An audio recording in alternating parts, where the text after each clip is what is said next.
Hello, this is Dr. Skip Pilgrim with Stress Intervention Services, professional life coaching and counseling ministry. Thank you so much for joining me today for lesson number 2 in our Freedom from Addiction series titled 10 Reasons Why People Abuse Drugs or Alcohol. Why do we have addiction? What is the driving factor behind most of the addictions that occur in individuals' lives?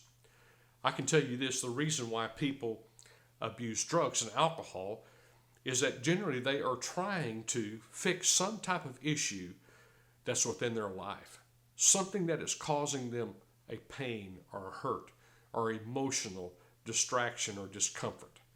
Therefore, they will turn to drugs or to alcohol as a solution.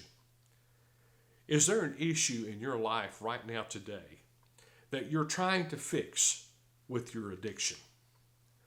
There are some people who become addicted to alcohol and drugs because they are seeking relief from pain. Drug use, for instance.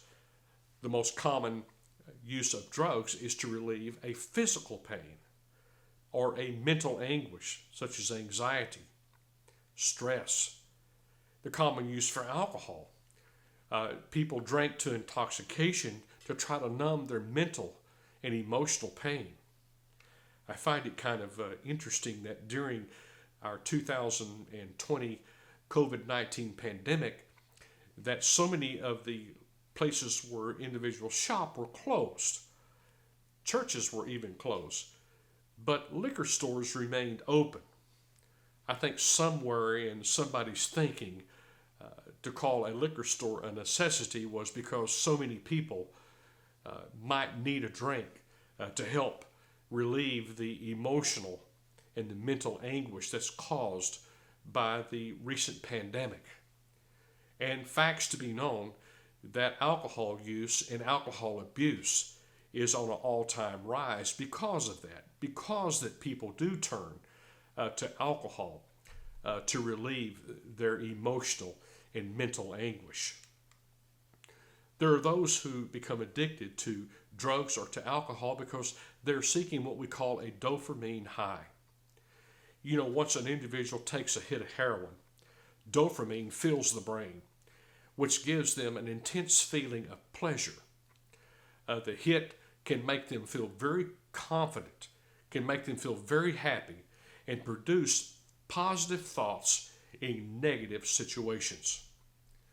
Heroin users often say they like to reach that state of euphoria, that feeling that is beyond happy, beyond measure, and beyond comparison.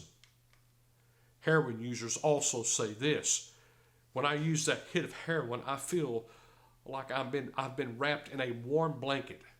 I feel warm, I feel safe, I feel confident, I feel comfortable. From all the things that are going on around me that are negative, all the things that are difficult in my life, they just seem to float away when I take that hit of heroin. But what about coming from that high place, from that hit, to that low place when that hit wears off? What happens to an individual, to a heroin addict, to a drug addict, to an alcoholic when it wears off? When they go from that high feeling to that low feeling? Well, here are a few things that happen. First of all, the craving to get back to that place of euphoria. Get to that warm place again. Get to that place to where all my worries and pains, they are now, they're not so bothersome to me anymore.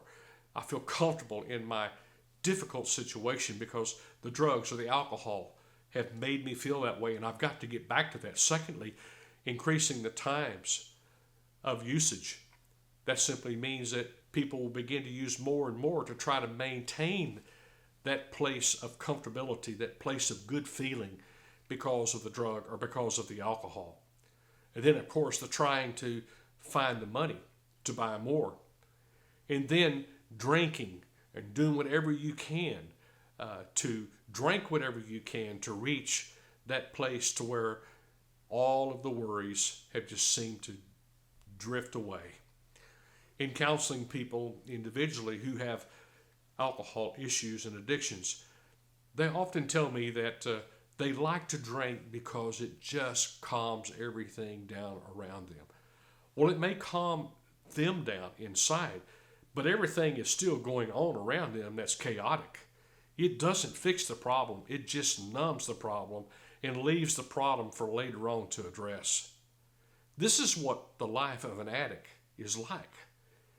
Is this your life? And would you like to change that if it is your life? Would you like to get to the place to where your high is not defined by drugs or alcohol, but it's defined by a personal relationship with Jesus Christ? One that lasts, one that is healthy, one that helps you navigate through the difficult times in life, one that lets you know that you're more than a conqueror in Jesus Christ. You see, I'm on an all-time high, and that all-time high is my relationship and daily walk with Jesus. Even in the low times, he lifts me up. And that's my prayer for you, my friend. So let's look at the 10 reasons why people become addicted to drugs or to alcohol or whatever it might be your addiction is. The very first thing is experimenting. Do you remember the first time that you experimented with the drug or the alcohol that you're addicted to today? Now, I remember as a young person, my first can of beer.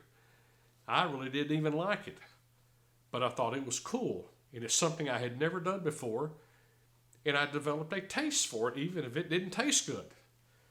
And so my drinking problem began by experimenting with something I had never done before. Do you think that I would have continued to drink if I knew what it was going to do to my life? The health problems that it caused, the problems in my marriage it caused, the problems in my personal life it caused.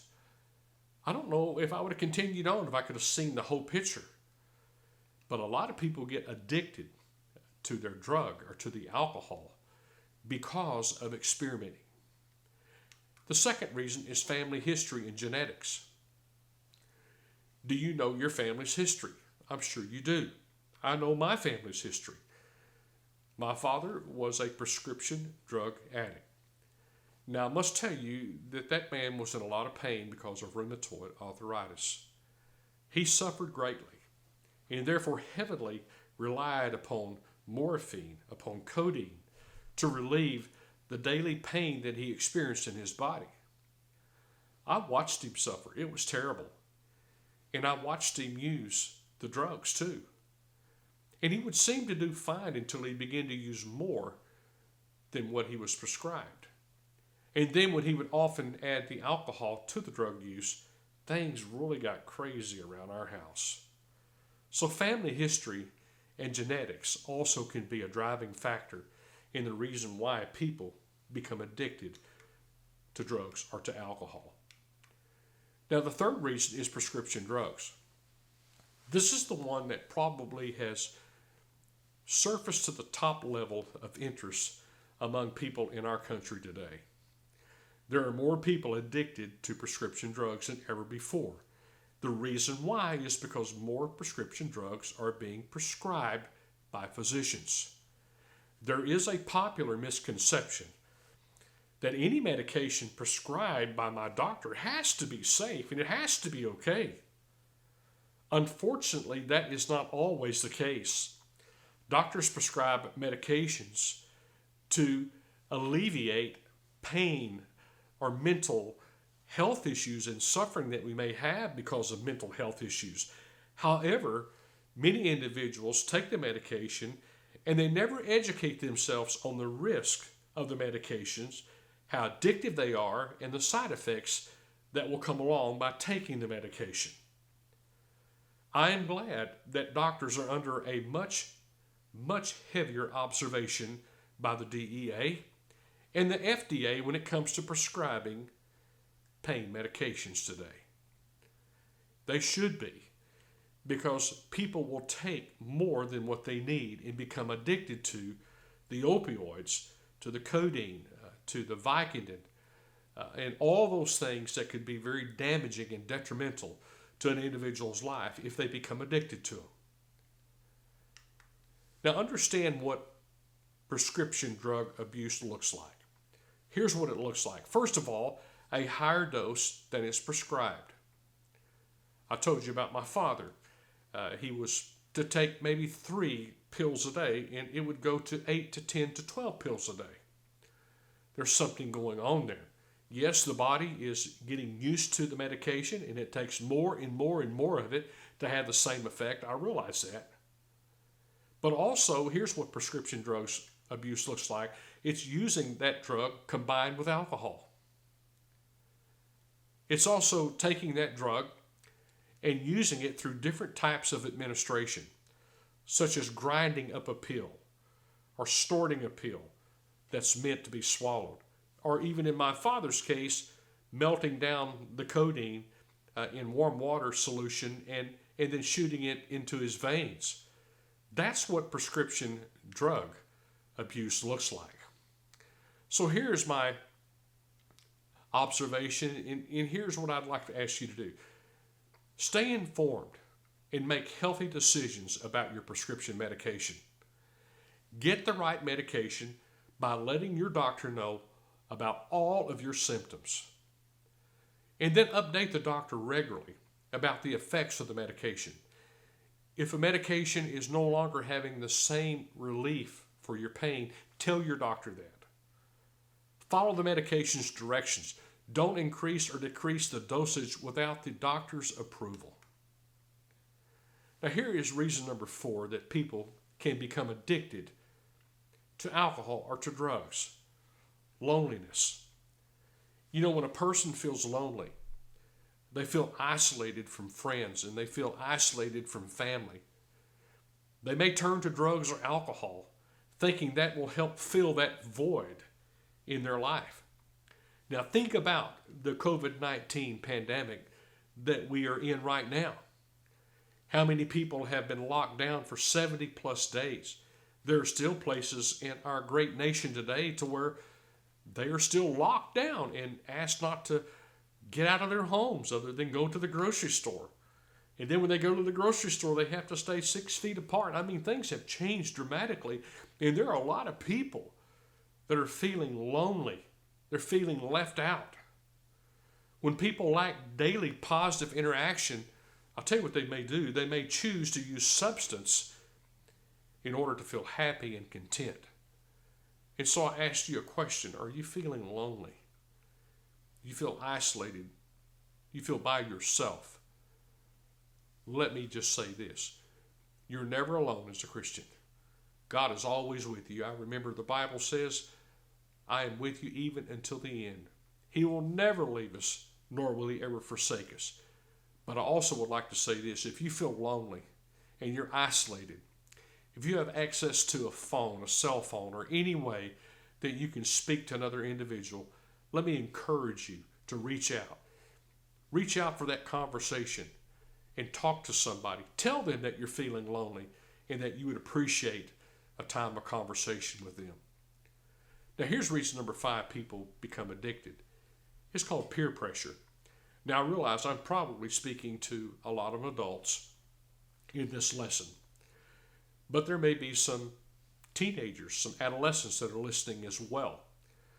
Be careful, because people will entice you to use drugs. Now, today in our schools, today in our colleges, today in our society, there is more and more enticement. More and more kids want to fit in the circle.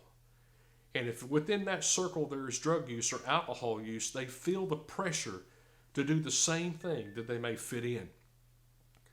You don't need to fit in with that crowd. You don't have to fit in with that crowd. You can be different. And by choosing to be different, by choosing not to succumb to peer pressure, you're going to be a better person in the long run. You don't need to lower your standards to be accepted. There are other kids, there are other teenagers, there are other young adults just like you that have said no to alcohol, no to drugs, no to pornography. They've said no to sex until marriage. They've said all these things, and they're trying their best to hold by those things. You find that crowd and run with that crowd, and do not be persuaded or pushed into using something that could have a terrible effect on your life. And today, you may take one hit of heroin that's laced with fentanyl, and that could be your last day on earth. Don't chance it. Don't succumb to peer pressure. Here's the sixth reason why people become addicted. Drugs and alcohol can make you feel better. Now, there's a popular quote in the big book, the AA big book, Alcohol Anonymous. Men and women drank extensively because they liked the effects produced by the alcohol. I remember one gentleman that came to see me on an individual basis in my therapy practice. And I said, why do you like to why do you like to drink? He said, first of all, I've been drinking almost all my life. I started drinking when I was 12 years old. At this time, this individual was almost 80. And I said, okay, I understand that.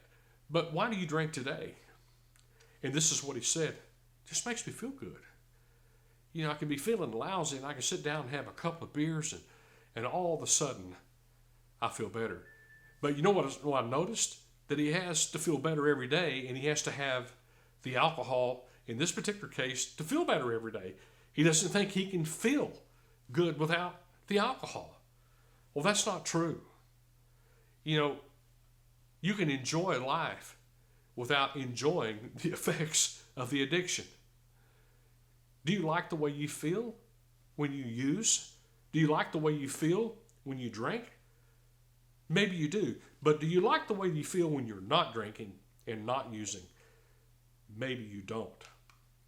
Here's the seventh reason why people become addicted to drugs or to alcohol: mental health disorders.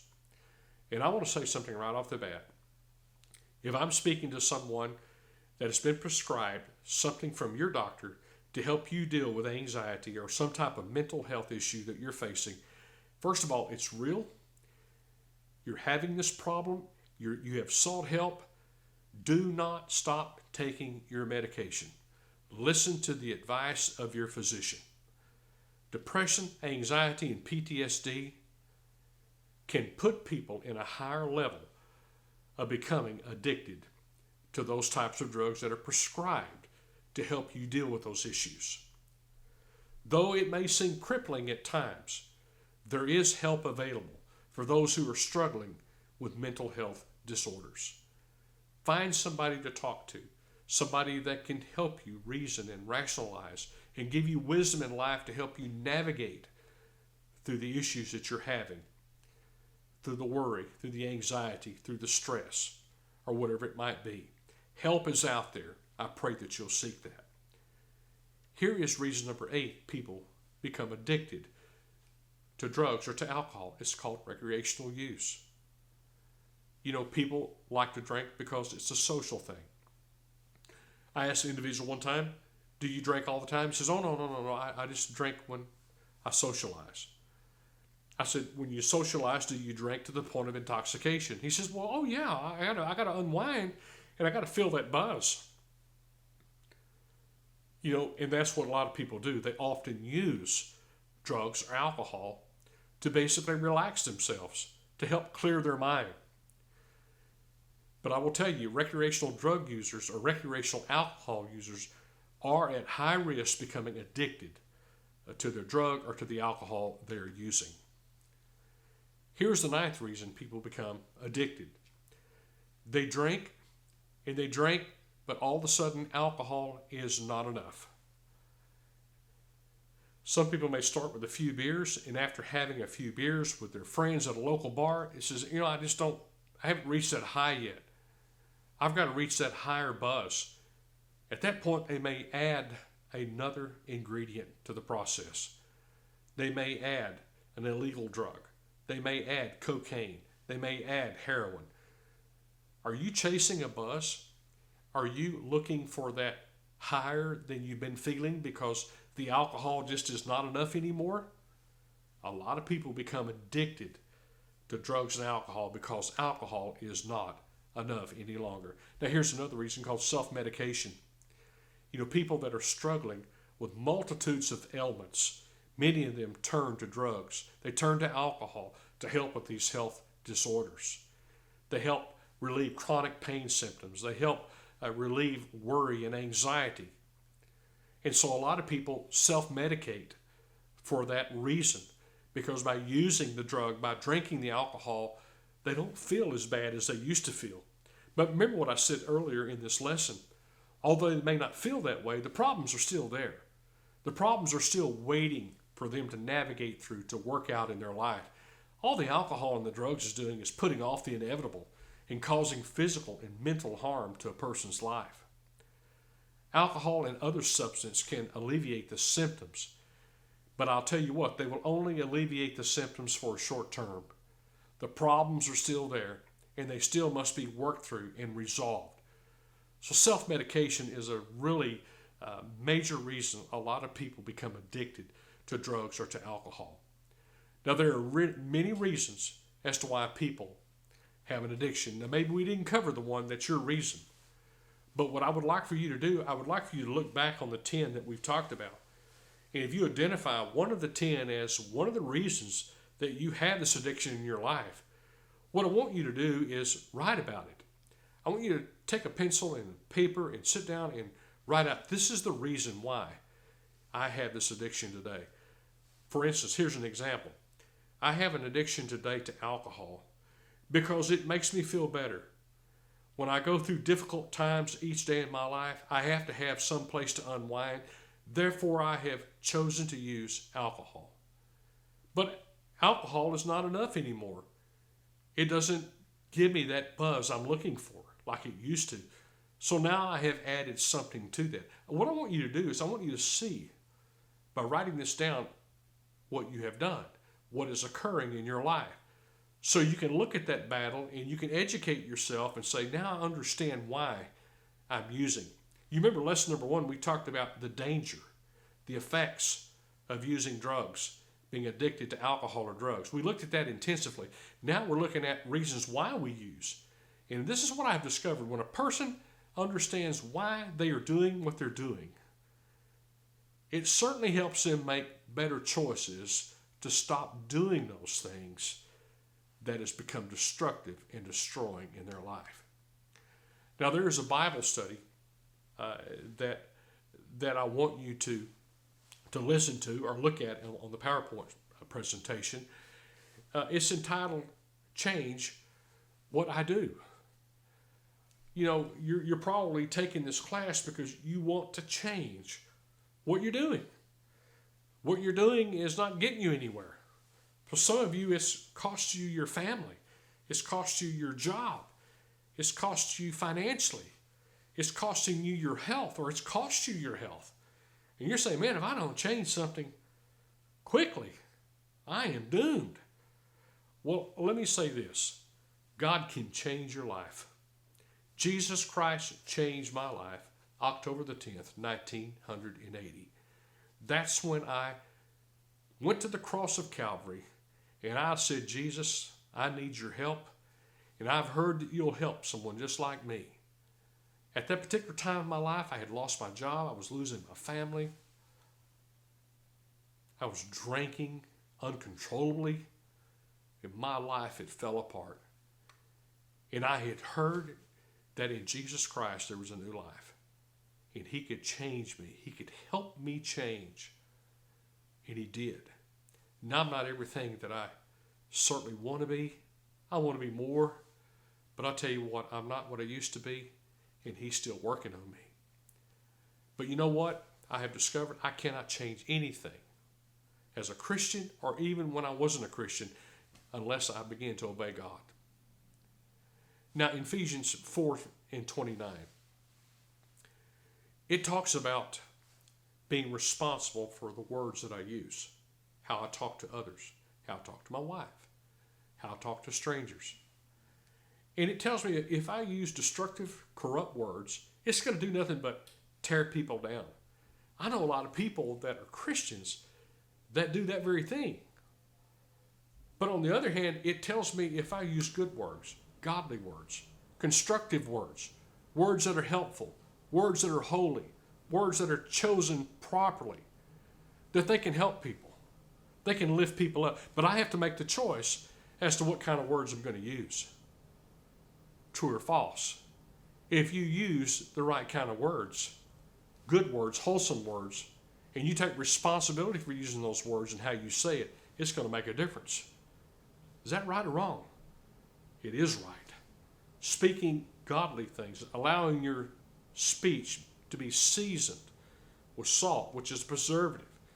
To speak words to encourage people, to lift them up. Just like I'm speaking to you right now. You're online taking this class, wanting to conquer an addiction. I'm telling you, you take your addiction to the foot of the cross and you surrender it to Jesus right now, and Christ can give you the power to overcome that addiction. I know what I'm talking about. That's exactly what I did, and He gave me the power, and He's given me the power, and He's sustaining me with His power to overcome the addictions in my life. But you know what it started with? Obeying His Word. Because God spoke to me through His Word. And through His Word, He showed me that I needed a Savior, and I couldn't save myself, that I was a sinner. And the only one that could save me, the only one that could help me with my sin problem was Christ. And I looked to Jesus, and He forgave me and saved me. And now I have within me the power to be able to change these things in my life. It came through obeying God. You see, I cannot obey unless I want to obey. It's submission.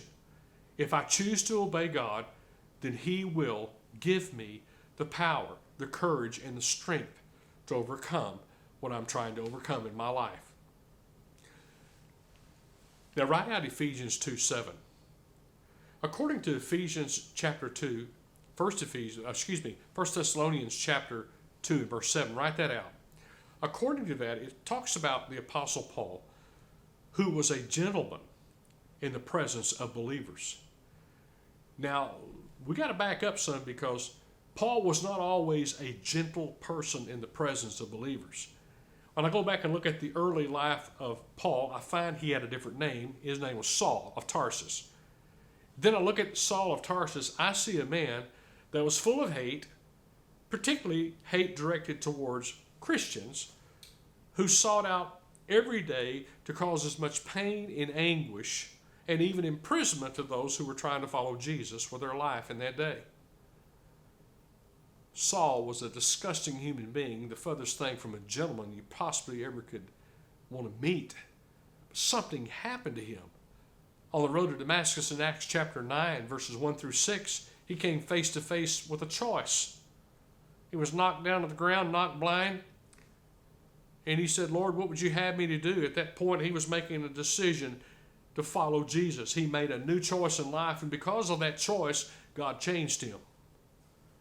God made him the person that he became, a gentle person, a caring person, a man of God, a man of convictions, a man dedicated to the cause of Christ. What changed him? It wasn't what, it's who changed him. Jesus changed him. So you see, I cannot change unless I am willing to obey God. Now maybe right now, the Lord's speaking to your heart, and you're saying to Him, Lord, what would you have me to do? And God is telling you what to do right now. Surrender to Him. If you're not saved, give your life to Christ. You can do that right now. You can bow your head right now, and I'll lead you in a prayer. It's a very simple prayer. Don't pray it to me. Don't pray it to anyone around you. Just say, Lord Jesus, I know I'm a sinner, and I cannot save myself. Thank you for sending Jesus to die on the cross. Not for me only, but for the whole world, and for all the sin of the world, past, present, and future. Forgive me of my sin. Come into my heart and save me. I pray in Jesus' name. Now, if you meant that prayer, congratulations and welcome to the family of God. I think it is so important to know that you're saved and to know that you're on your way to heaven. Now, you still have that problem. You're still struggling with that addiction, but you're not struggling alone anymore. He is with you. The Spirit of God now lives inside of you. The Spirit of God is now going to make a difference in supplying you with strength and wisdom and want to change. So you see, I cannot change unless I obey God. Now over in Hebrews chapter 10, 23 to 25, gives some very important information about fellowship, about learning about Christ. You know, it's important that we fellowship with other believers. Now I know we're in social distancing.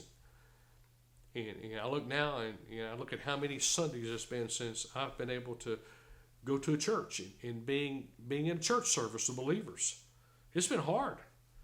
been serving God for a long time, and don't ever remember not being in a local fellowship this long without. I mean, it just doesn't make sense to me, and it's been difficult. That's why it's so important that we fellowship together with other believers, other people who love God just as much as you do, other people who are trying to accept the best for their life, what God has for them, and to walk in the right path and do the right thing. I remember a young man that came to me when I was the programs coordinator at the Collin County Detention Facility. He was incarcerated for drug use. And he came to me and said, I've made some new decisions in my life. I'm not going to go around the people that I've hung around with most all my adult life. I'm going to change my friends. And he said something. I've learned this. To change my future, I have to change my friends. Some of you need to change your friends. They're not your friends, and they are dictating your future. And your future doesn't look very bright in their presence. I'm not telling you to dislike them. I'm not telling you to hate them. I ask you to pray for them. But you need to find a set of friends that love Jesus, that hate evil, that want to do the right thing and live the right kind of life. You see, I can change if I want to. But change really happens when I learn to obey God. Jesus Christ can and will change your life. I look forward to meeting with you again in lesson number 3. May God bless you.